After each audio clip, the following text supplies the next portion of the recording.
அஸ்ஸலாமு அலைக்கும் வரஹ்மத்துல்லாஹி வபரகாத்து. கண்ணியத்திற்குரிய அல்லாஹ்வின் அடியார்களே, சான்றோர் கூற்றுகளுடைய தொடரில் உங்களை சந்திப்பதில் அல்லாஹ்விற்கு நன்றி செலுத்துகிறோம். அல்ஹம்துலில்லாஹ்.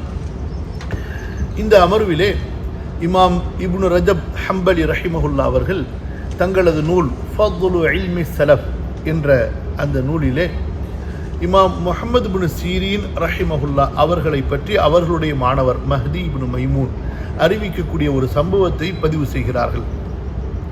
மஹ்தி இப்னு மைமூன் ரஹிமஹுல்லா கூறுகிறார்கள், முஹம்மது இப்னு சீரீன் ரஹிமஹுல்லா அவர்களிடத்திலே ஒருவர் தர்க்கவாதங்கள் செய்தார். வகது மாராஹு ரஜுலுன், அதாவது ஒருவரை மடக்குவதற்காக வேண்டி, ஒருவரை குழப்புவதற்காக வேண்டியும், ஒருவர் சொல்லக்கூடிய உண்மையை எதிர்ப்பதற்காக வேண்டியும் செய்யப்படக்கூடிய தர்க்கத்திற்கு மிரா என்று சொல்லப்படும். வகது மாராஹு ரஜுலுன்.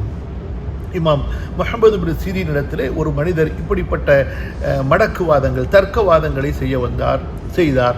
ஃபஃபத்தின லஹு, இமாம் முஹம்மது இப்னு சீரீன் அவருடைய நோக்கத்தை புரிந்து கொண்டார்கள். அவரை பற்றி அவர்கள் சரியாக நுணுக்கமாக தெரிந்து கொண்டார்கள்.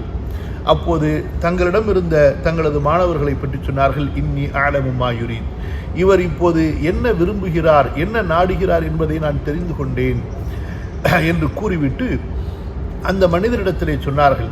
அந்த மனிதரிடத்திலே இமாம் முஹம்மது இப்னு சீரீன் ரஹ்மத்துல்லாஹி அலைஹி சொன்னார்கள், இன்னி லவ் குந்து உமாரீக, நான் உன்னிடத்திலே உன்னை போன்று தர்க்கவாதங்கள் செய்ய விரும்பினால் குந்து ஆலிமன் பி அபுவாபில் மிராஇ, எனக்கு உன்னை விட அதிகமாக தர்க்கங்கள் எப்படி செய்வது, வாதங்கள் எப்படி செய்வது, இதனுடைய எல்லா வழிகளும் எனக்கு தெரியும். மற்றொரு அறிவிப்பிலே வருகிறது, இன்னி அஅலமு பில் மிராஇ மின்க, இப்படிப்பட்ட குதர்க்கங்கள், தர்க்கவாதங்கள் செய்வதற்கு உன்னை விட எனக்கு அதிகமாக தெரியும்.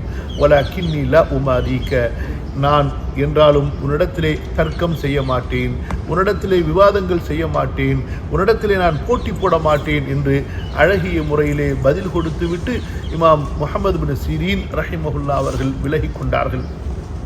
கண்ணியத்திற்குரிய அல்லாஹ்வின் அடியார்களே, இமாம் முஹம்மது இப்னு சீரீன், அதுபோன்று இமாம் ஹசன் பஸ்ரி ரஹிமஹுல்லா, அபூ ஹுரைரா ரலியல்லாஹு அன்ஹு அவர்களுடைய மாணவர்கள், இன்னும் பல சஹாபாக்களுடைய மாணவர்கள், அவர்கள் தங்களது கல்வியை எப்படி பாதுகாத்து கொண்டார்கள், எப்படி ஒரு பணிவானவர்களாகவும் கல்வியின் விஷயத்திலே அதிகம் அச்சமுள்ளவர்களாகவும் இருந்தார்கள் என்பதை இது போன்ற நிகழ்வுகளிலிருந்து நாம் தெரிந்து கொள்கிறோம்.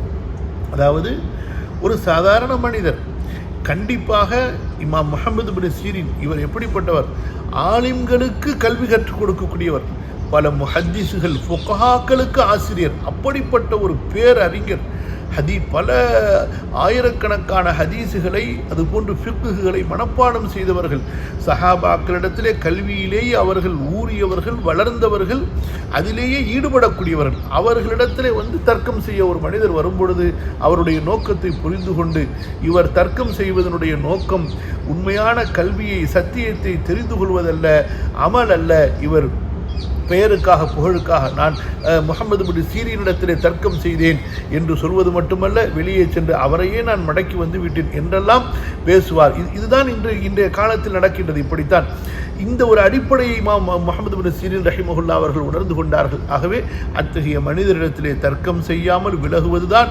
அவருக்கும் நல்லது, முதலாவதாக நமக்கு நல்லது என்பதை புரிந்து கொண்டு இமாம் முஹம்மது இப்னு சீரீன் ரஹ்மத்துல்லாஹி அலைஹி அவர்கள் அந்த சபையிலே அவரிடத்திலே தர்க்கம் செய்வதிலிருந்து விலகிக் கொள்கிறார்கள்.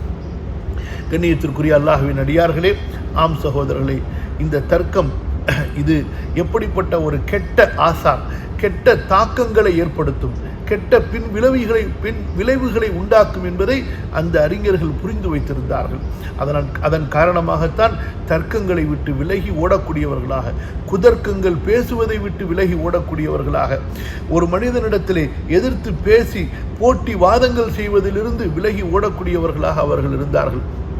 கல்வியை கொண்டு அல்லாஹுடைய திருமுகம் நாடப்பட வேண்டும், கல்வியை கொண்டு தன்னை மாற்ற வேண்டும், தனது உள்ளத்திலே அல்லாஹுடைய அன்பும் தக்வாவும் அதிகரிக்க வேண்டும் என்ற ஒரு உறுதி, என்ற ஒரு தேடல் இருக்க வேண்டும். இந்த கல்வியை பிற மக்களுக்கு சொல்ல வேண்டுமே, அல்லாஹுடைய அடியார்களில் எத்தனை நபர்கள் இந்த கல்வி இல்லாமல் இருக்கிறார்கள், அவர்களை தேடி சென்று இந்த இல்மை நான் போதிக்க வேண்டுமே என்ற அந்த ஒரு தேடல் இருக்க வேண்டும். இந்த கல்வி நபிமார்களுடைய கல்வி, இந்த கல்வி ரசூல்மார்களுடைய கல்வி. ரசூல்மார்கள் எதற்காக அனுப்பப்பட்டார்கள்? அல்லாஹுவின் அடியார்களை அல்லாஹுவின் பக்கம் அழைப்பதற்காக. அல்லாஹுவின் அடியார்களுக்கு அவர்கள் அறியாத சட்டங்களை கற்றுக் கொடுப்பதற்காக. அல்லாஹ் அவர்கள் மீது எதை ஹலாலாக்கினான், எதை ஹராமாக்கினான் என்பதை அவர்களுக்கு போதித்து நேரான வழியிலே அந்த மக்களை செலுத்துவதற்காக, நேரான வழியின் பக்கம் அவர்களை அழைப்பதற்காக நபிமார்களுக்கு ரசூல்மார்களுக்கு குர்ஆன் மூலமாக வஹீயின் மூலமாக இந்த இல்மை கொடுத்தான். ஆகவே கண்ணியத்திற்குரிய சகோதரர்களே, கல்வி கற்கக்கூடிய மாணவர்களே, அந்த இல்மை, நுபுவத்துடைய இல்மை, வஹீயுடைய இல்மை கற்றுக்கொள்ளக்கூடிய நாம் இந்த இல்மு எந்த நோக்கத்திற்காக நபிமார்களுக்காக ரசூல்மார்களுக்காக கொடுக்கப்பட்டதோ அதே நோக்கத்தில் நாம் இந்த கல்வியை கற்க வேண்டும். இந்த கல்வியை கற்ற பின் நாம் செயல்பட வேண்டும். பெயருக்காக, புகழுக்காக, ஆடம்பரத்திற்காக, நம்மை சுற்றி இருக்கக்கூடியவர்கள் அதிகரிப்பதற்காக, நமக்கு அறிமுகமானவர்கள் அதிகரிப்பதற்காக, நம்மை பற்றி பலர் பேசுவதற்காக, நம்முடைய புகழ் ஓங்குவதற்காக ஒருபோதும் அத்தகைய தீய கெட்ட நோக்கம் இருக்கக்கூடாது. அப்படி இருக்குமானால் கண்டிப்பாக இந்த உலகத்திலேயே அவருக்கு கொடுக்கப்பட்டு மறுமையில் மிகப்பெரிய நஷ்டவாளிகளிலே அவர் ஆகிவிடுவார். அல்லாஹ் சுப்ஹானஹு வ தஆலா என்னையும் உங்களையும் இந்த இல்மை கொண்டு அல்லாஹ்வுடைய திருமுகத்தை நாடியவர்களிலே ஆக்கி வைப்பானாக. பெயரையும் புகழையும் விரும்பி தனது ஆகிரத்தை நாசமாக்கி கொண்டவர்களிலிருந்து அல்லாஹ் சுப்ஹானஹு வ தஆலா என்னையும் உங்களையும் பாதுகாப்பானாக. இன்ஷா அல்லாஹ் மற்றும் ஒரு சான்றோர் கூற்றுடைய தொடரிலே உங்களை சந்திப்போம். ஜஸாக்குமுல்லாஹு கைரன் வ பாரக்கல்லாஹு ஃபீக்கும். வஸ்ஸலாமு அலைக்கும் வரஹ்மத்துல்லாஹி வபரகாத்துஹு.